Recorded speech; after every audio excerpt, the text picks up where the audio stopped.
सुप्रभात। BA part first Hindi साहित्य में मलिक मोहम्मद जैसी हम पढ़ रहे हैं। मलिक मोहम्मद जैसी में हम मानसरोवर खंड पढ़ रहे हैं। मानसरोवर खंड में हमने विगत क्लास में देखा कि सखियों के साथ पद्मावती स्नान करने जाती है। वहाँ पे जाके किनारे पे खड़ी होकर अपनी सखियों को कहती है, ए रानी मन देखी बिचारी, ए है नहर रहना दिन चारी, जब लग पिता करे राजू, खेल ले खेलन आजू। तो सखियों के साथ वार्तालाप करने के बाद में उस मानसरोवर में उतरकर सखियों के साथ क्या वार्तालाप होती है वो हमने कल अध्ययन किया था कि वहाँ पे खेल खेलते हैं। एक कौन सा खेल कहते हैं कि ऐसा खेल खेलते हैं जीवन का खेल। कहते हैं ये एक बार ही जीवन में खेला जाता है, ऐसा खेल हम खेलते हैं। अगर इस खेल में अब हार गए तो फिर अपना जीवन ही हार गए। ऐसा खेल उन्होंने सखियों ने खेला।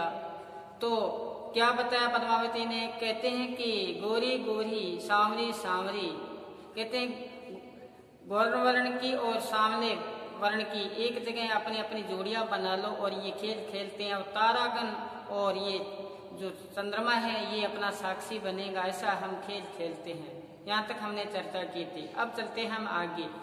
ये जो पद है लिखा हुआ है आप समझो, साथ साथ में आपको समझाते हैं। तो क्या बताते हैं कि सखी एक तई खेलने जाना, सखी एक तई खेलने जाना, वे अचेत मनी हार गवाना, कमल डार गही बेकरारा, कासो पुकारो अपन हारा, कित खेल आओ ए साता, हार गवाई चले ले हाथा, घर पेठत पूछत यह हारू, कौन उत्तर पाऊ पैसारू, नैन सीख आंसू तस भरे, जानो मोती गिरही सब डरे, सखी ने कहा बोरी कोकिल लगा, कौन पानी जे कौन ने मिला, हार गवाई तो ऐसे रोआ, हेरी हराई हेरी जो होवा, लगी सब मिली हेरे, बूढ़ी बूढ़ी एक साथ, कोई उनकी मोती ले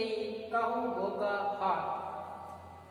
बहुत ही महत्वपूर्ण है ये मलिक मोहम्मद जैसी का मानसरोवर खंड में कि क्या बताया है कि सखियों के साथ जब वो खेल खेला, खेल में एक सखी का हार खो जाता है।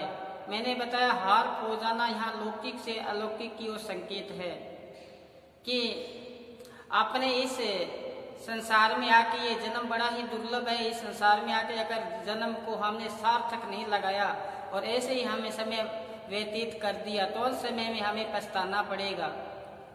कहते हैं ना गुरबाणी में पंक्ति आती है, प्राणी जब जागे यम का डंडा मुंह पे लागे, यमदूत आके डंडा मारते लास्ट में होश आती है, फिर कुछ बनता नहीं है। ये लौकिक से अलौकिक की ओर संकेत करते हुए मलिक मोहम्मद जैसी सखियों के माध्यम से, पद्मावती के माध्यम से हमें सचेत करते हुए बताते हैं। पद्मावती क्या कहती है, कहते हैं कि जब ये खेल खेला गया तो कहते हैं कि सखी एक तई खेल न जाना, एक सखी को खेल खेलना नहीं आया, जीवन रूपी खेल एक सखी को खेलना नहीं आया, बे अचेत मनी हार गवाना, उसने अचेत होकर बेहोश होकर अपना मणि रूपी जो हार था वो खो दिया। मणि रूपी हार का आशय यहाँ पर शरीर रूपी हार है। कौन सा शरीर रूपी, क्योंकि ये बड़ा ही दुर्लभ है। आगे देखो, कहते हैं एक सखी को खेलना आया नहीं, इसने अचेत होकर क्या गवा दिया, मणि रूपी हार गवा दिया। फिर क्या हुआ कि उसने कमल डाल गही बेकरारा, उसने वहां मानसरोवर में कमल रूपी डाल को पकड़कर बैठ गई और कासो पुकारू अपना हारा। कहते हैं मैं किसको पुकारूं क्योंकि मेरा जो हार है वो क्या हो गया, खो गया है। फिर कुछ नहीं बनता, एक बार हार खो गया फिर नहीं, दोबारा नहीं मिलता। तो ये बात इसमें बताई है। आगे देखो क्या बताया, कित खेल आओ एक साथ, हम क्यों एक साथ यहाँ खेलने आए, और हार गवाई चले हाथा, हार गवा कर घर पर जा रहे हैं। अपने आप को उलाई ना देती हुई सखी कहती है, ऐसा अवसर क्यों आया कि मैं सखियों के साथ ये ऐसा खेल खेला, जिसकी वजह से क्या बताया कि कित खेल आओ की साथा, में क्यों खेलने आपके साथ आई और हार हुआ कर कहाँ जा रही हूँ, घर पे जा रही हूँ। अब आगे क्या बताया कि घर बैठकर पूछे ये हारू, घर जाते ही मेरे घर वाले पूछेंगे हार के बारे में। घर जाते ही कौन पूछेंगे, परिवारजन के लोग मेरे से पूछेंगे हार के बारे में। तो क्या बताया, कौन उत्तर पाऊं पेशारू, मैं कौन सा उत्तर दूंगी उनको। यहाँ पे घर वाले का आश्चर्य है, जब इस लौकिक संसार को छोड़कर अलौकिक संसार में जाएंगे, वहां पे हमें हमारा लेखा जोखा पूछा जाएगा, तब ये बात आ रही है। साथ साथ में आप ये समझते जाओ कि लौकिक से अलौकिक यहाँ पे क्या हो रहा है, वर्णन हो रहा है। आगे देखो, नैन सीप आंसू तस भरे, आंखों में सीप रूपी क्या आगे, आंसू आगे, ऐसे आंसू आए कि मोती गिरी सब धरे। जहाँ भी वो खड़ी होती है तो आंखों में जो आंसू गिरते हैं, कभी की कल्पना है कि मोती गिर रहे हो, आंखों से क्या गिर रहे हो, मोती गिर रहे हो। आगे क्या बताया कि सखी ने कहा बोली कोकिला, सखियों ने कहा उनकी कि इतनी बावली क्यों होगी, कोयल की बाती क्यों तुम बेचैन हो चुकी है। कौन पाई थे कौन न मिला, इस संसार में कौन किसी को कोई मिला है, संसार में किसी को कोई चीज प्राप्त नहीं हुई है। तो आगे क्या बताया कि हार गवाई तो ऐसा रोआ, हार गवाकर उस सखी ने ऐसा रोना रोया। तो कहते हैं हेरी हराई जो खोआ, जिसने उसने क्या खो दिया हो, अपना अनमोल जीवन ही खो दिया हो, ऐसा वो क्या हुई है, रोई है, व्याकुल हुई है, बेचैन हुई है। तो अब ऐसी जब बातें हुई तो क्या हुआ, सभी सखियां इकट्ठी हुई है और क्या किया कि लागी सब मिली हेरे, सब सखियां इकट्ठी होकर ढूंढने लगी। हेरे का मतलब ढूंढने लगी, देखने लगी। बुद्धि बुद्धि मतलब डूब डूब कर एक साथ उस मानसरोवर में डुबकियां लगा लगा के सभी सखियां उस हार को ढूंढने लगी। तो क्या बताया, देखना कि कोई उठी मोती ले, किसी के हाथ में क्या आया, मोती आया। तो कहो घोगा हाथ, किसी के हाथ में क्या आया, घोगा आया, जो तुच्छ वस्तु होती है। देखो कि जैसे ही उसने सखियों ने उसमें डुबकी लगाई, कहाँ पे, उस मानसरोवर में, किसी को क्या मिला, मोती मिला। इसी प्रकार हम इस संसार में डुबकी लगाते हैं। अब कोई तो साधना करके क्या है, उस अलौकिक सत्ता को प्राप्त कर लेता है, और कुछ ऐसे होते हैं कि ऐसे जन्म बर्बाद कर जाते हैं, उनके हाथ में क्या आता है, घोगा ही आता है। तो ये बात अलौकिक से अलौकिक बताते हुए यहाँ पद्मावत में मलिक मोहम्मद जायसी ने बताया कि एक सखी को खेलने जाना, एक सखी को खेलना नहीं आया, उसने वही अचेत मणि हार गवाना, उसने अचेत होकर मणि रूपी हार को गवा दिया। आईवासन में दूसरा बताया कि जैसे कि हार गवाया, उसने कमल की डाली को पकड़ लिया और रोने लगी। कहते हैं कासो पुकारूं अपना हारा, मैं किसको पुकारूं क्योंकि मैंने अपना हार है वो खो दिया। आगे क्या बताया, कित खेले एको साता, हमें एक साथ खेलने क्यों आए हैं यहाँ पे। देखो इस संसार में अपने आए हैं, कितना ही अच्छा लगता है, खूबसूरत लगता है, लेकिन जैसे ही समय अवधि पूर्ण हो जाती है, ये संसार हमें अच्छा नहीं लगेगा। तो इसी प्रकार इसमें बताया है कि हम एक साथ क्यों खेलने आए हैं। हार बुआई चले दिल भाता, हार बुआ के हम कहाँ जा रहे हैं, अब अपने घर जा रहे हैं। देखो आगे, घर बैठकर पूछे ये हारो, घर जाते ही हमें ये प्रश्न किया जाएगा कि आपका हार कहाँ पे है। तो घर जाने का आशय यहाँ पे लौकिक से अलौकिक की ओर है। जब हम पारलौकिक जाएंगे तो पूछा जाएगा तो हम उत्तर नहीं दे पाएंगे, हमने हार क्यों खो दिया, हम उत्तर नहीं दे पाएंगे। तो कहते हैं आंखों से ऐसे सीप रूपी क्या गिरे हैं, मोती गिरे हैं। तो कैसे गिरे, ये सब डरे, वो सब गिरते जा रहे हैं, आंसू गिर रहे हैं, वो मोती गिर रहे हैं। तो क्या बताए, सखी ने कहा बोली कोकिला, सखियों ने कहा क्यों पागल हो चुकी है तू उस हार के पीछे। तो क्या बताए, कौन पानी थी कौन न मिला। देखो बहुत महत्वपूर्ण ये पंक्ति। कहते हैं ऐसा कौन सा व्यक्ति है जिसको हार नहीं मिला। इस जीवन में हार मिलने निश्चित है। कहते जो साधना करता है उसको ही वो हार प्राप्त हो सकता है, उसको वो साधना प्राप्त हो सकती है। कहते ऐसा कौन है जिसको जीवन में क्या नहीं मिली है, हार नहीं मिला। तो आगे क्या होता है, आपने तो हार हुआ कि ऐसा रोया है जैसे आपने कोई बहुमूल्य वस्तु ही खो दिया हो। आगे क्या होता है, जब सखियों ने इनकी बात सुनी, सखी की बात सुनी, उनकी व्याकुलता सुनी, उनकी बेचैनी सुनी, तो कहते हैं लागी सब मिली है, सब मिलकर उस हार को ढूंढने लगी। तो ढूंढने लगी तो किसी को तो क्या मिला है, जब डुबकी लगाई है तो किसी को क्या मिला, मोती मिला है, किसी को क्या मिला है, धोखा मिला है। किसको क्या मिला, मोती मिला है, किसको धोखा मिला है। ये बताया इसमें कि सखी तई एक खेल न जाना, भई अचेत मने हार गवाना। देखो इसमें कवि ने ये सांकेतिक शैली में ये कहना चाहे, एक संकेत के माध्यम से इस शैली में हमें बताया है कि जीवन रूपी ये इस हार है ना, ये जीवन रूपी हार की बात हो रही है। यहाँ पे मैंने आपको बताया था जीवन रूपी हार की बात हो रही है, तो बहुत ही मूल्यवान है। और इसमें जो मानसरोवर है, ये जो मानसरोवर जहाँ स्नान कर रही है, ये हृदय का प्रतीक है। किसका प्रतीक है, हृदय का प्रतीक है। और जो यहाँ पे सखियां स्नान करने उतरी है, ये जीवात्मा है। वो तो पूरा क्या है, हृदय का प्रतीक है, और ये सखियां क्या है, जीवात्मा का प्रतीक है, जीवात्मा का प्रतीक है। और कठिन जो ये हार मिलना, ये कठिन साधना का प्रतीक है। क्या है, कठिन साधना का प्रतीक है, क्योंकि जो ये प्रेम का मार्ग है, ये साधना का मार्ग है। इससे ईश्वर प्राप्त किया जा सकता है प्रेम साधना के द्वारा ही। तो इसमें आगे क्या बताए कि नैन सीप आंसू कस भरे, नैन सीप आंसू कस भरे।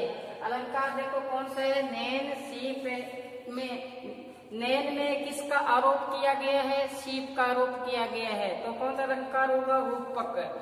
आंसू नैन भरे, मोती सब जानो मोती सब गिरे, जानो मोती सब गिरे का मतलब यहाँ पे कल्पना होने से जानो मानो जनु आए, तो उत्प्रेक्ष अलंकार होगा। कौन सा अलंकार, उत्प्रेक्ष अलंकार। अब इसमें सूफी जो काव्य धारा है, इस्लाम जो काव्य धारा है, इसमें क्या बताया है कि ईश्वर है वो 1000 पर्दों के पीछे है। देखो ईश्वर कहाँ है, 1000 पर्दों के पीछे है। उसको कैसे पाया जाता है, अब देखो 1000 पर्दों के आगे कोई रोशनी विराजमान है, और आगे ऐसे काले कपड़े हैं, तो हमें वो रोशनी दिखाई नहीं देगी। जैसे ही वो पर्दे हम धीरे धीरे उठाते जाएंगे, तो हमें वो रोशनी दिखाई देगी, वो प्रकाश दिखाई देगा, वो ईश्वर का प्रकाश दिखाई देगा। और इसमें क्या आएगी, साधना करनी पड़ेगी, और साधना बड़ी कठिनता से उसको पार किया जा सकता है। तो ये इसमें सूफी काव्य धारा में ईश्वर प्राप्ति का ये जो मार्ग है, ये बड़ा ही क्या है बताया है, कठिन मार्ग है। कहते हैं ना कि दिल का हुजरा साफ कर जाने के आने के लिए, ध्यान गेरों को उठा उसको बिठाने के लिए, एक दिल लाखों तमन्ना, उससे ज्यादा और आवेश भी ठिकाना है कहाँ उसको बिठाने के लिए। तो कवि ने कहा है कि उस साधना प्राप्त करने के लिए इतने प्रकाश दूर है, उसके आगे क्या है, ऐसे काले कपड़े का पर्दा है। वो पर्दा जब हट जाएगा तो हमें क्या मिल जाएगी, अपनी मंजिल मिल जाएगी, हमारी साधना क्या हो जाएगी, पूर्ण हो जाएगी। तो इसमें ये बताया है कवि ने। तो आगे इस प्रसंग में बताया है कि घर पेकर पूछे ये हारो घर जाती, हमें पूछा जाएगा कि आपने हार कहाँ गवा दिया।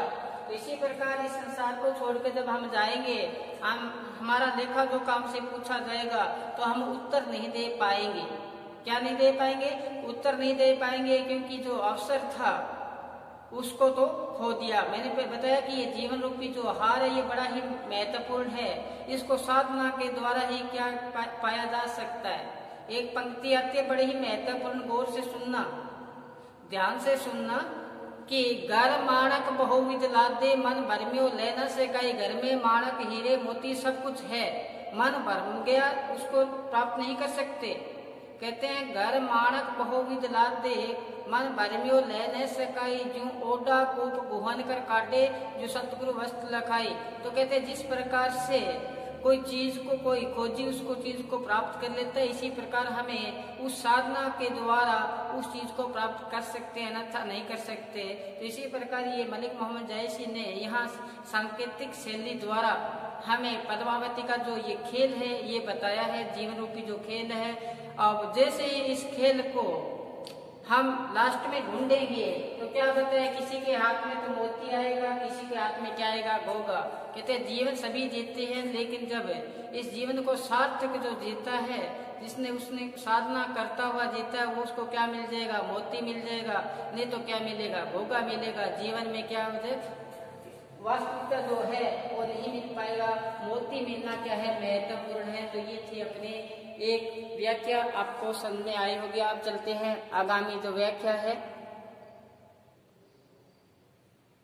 आगे चलो। देखो कि कहाँ मानसर चाहे सो पाई, कहाँ मानसर चाहे सो पाई, पारस रूप यहाँ लगी आई, बार निर्मल तिन्हें पाए परसे, पावा रूप रूप को दर्शे, मल्य समीर वासतन आई, वा शीतल गे तपन बुझाई, न जानो कौन कौन ले आवा, पुण्य दशा पाप गवाया, तथ कनहार देखी उतराना, पावा सख्यन चंद बेहसाना, विगस कुमद देखी शशि रेखा, बेते ओप जहाँ तई देखा, पावा रूप रूप जस चाहा, शशि मुख जनु दर्शन हुई रहा, नैन जो देखा कमल भा, निर्मल नीर समीर, हंसत जो देखा हंस भा, दर्शन ज्योति नगहीर। इसमें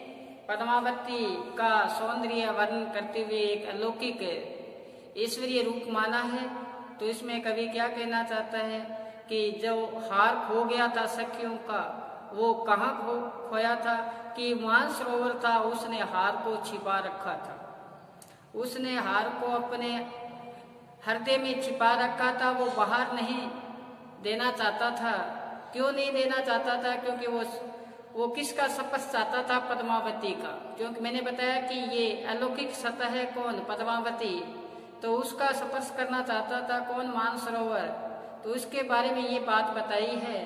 तो क्या बताया है कि कहा मानसरोवर चाहे सो पाई, आज मानसरोवर की मन इच्छा पूर्ण हो गई।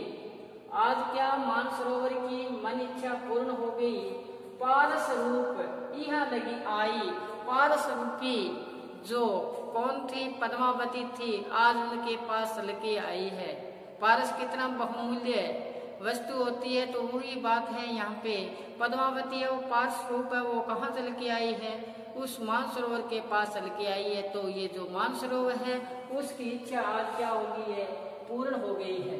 आगे देखो, बाल निर्मल में पानी परसे, जैसे ही पद्मावती के पांव कहाँ टीके हैं, उस मानसरोवर में टीके, तो क्या बताया है कि उसका जल है वो निर्मल हो गया, पाक हो गया, पवित्र हो गया। किसका, मानसरोवर का जो जल है, जैसे ही पांव को स्पर्श किया उसका जल निर्मल हो गया। पावा रूप रूप को दर्शे, पावा रूप रूप को दर्शे, कि जैसे ही पैरों का स्पर्श किया निर्मल हो गया, प्रवेश होती जल में क्या हो गई है, सुगंधित हो गई है। ऐसा उसमें क्या थी, ऐसा उसमें ये बताया है रूप का सौंदर्य था। आगे देखो, मल्य समीर बांस तन आई, उनके शरीर में, पद्मावती के शरीर में ऐसी खुशबू थी मल्य समीर की। तो क्या बताया, शीतल तपनी बुझाई, मानसरोवर की जो क्या थी, तपनी थी, अग्नि थी, वो क्या हो गई, आज शीतल हो गई है।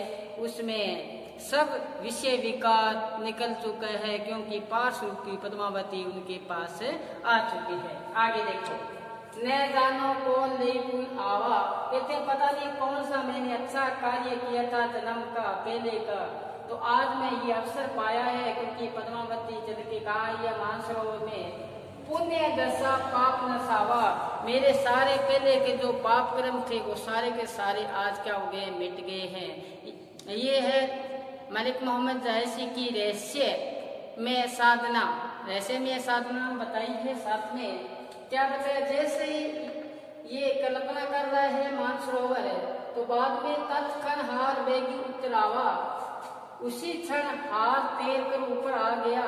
पावा सख्यन चल बिहसाना, सखियों ने वो हार पाया तो उसको इतनी खुशी हुई कि उनके चेहरे क्या हो गए, खिल उठे।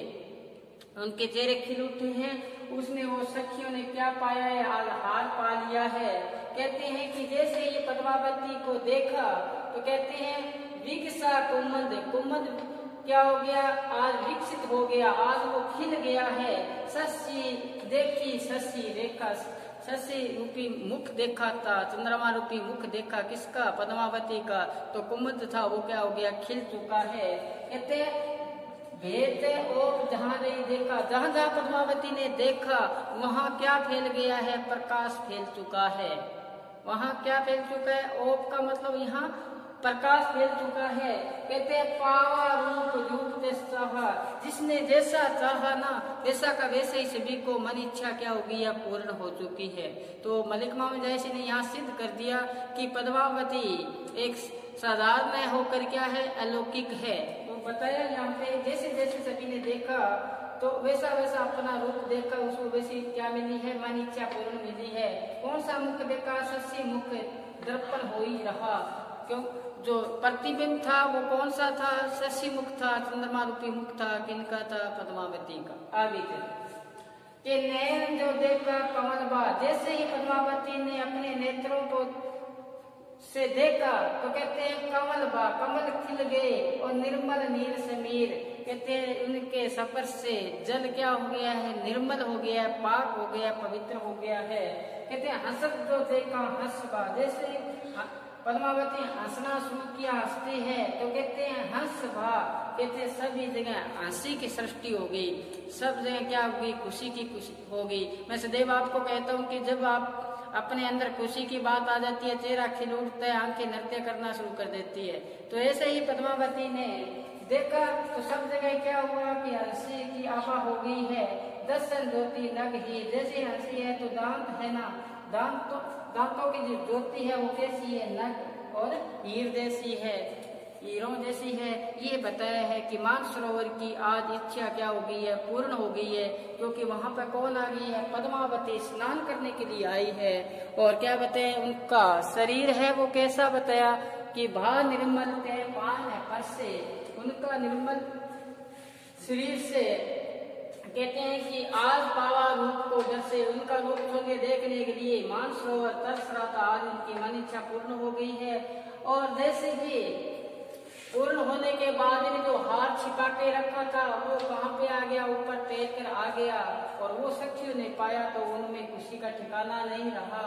जैसे ही पद्मावती को कुमुद ने देखा तो वो खिल चुका है, क्योंकि उनका जो रूप सौंदर्य है क्या है, शशि मुख है।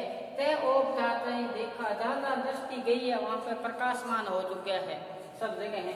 आगे क्या बताया कि पावा रूप जैसा जैसा मनोवर्ती थी वैसा वैसा सभी को वहां क्या मिला, फल मिला।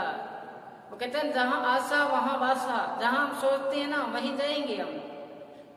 बहुत महत्वपूर्ण पंक्ति है, ध्यान से सुनना। जहाँ आशा वहां वासा, जहाँ सोचोगे वैसे ही वर्ती, सोचोगे वैसे ही हम क्या पाओगे, फल पाओगे। तो यही बात इसमें बताई है कि पावा रूप चाहा, जैसे इसने रूप की कल्पना की वैसा ही उसने फल पाया।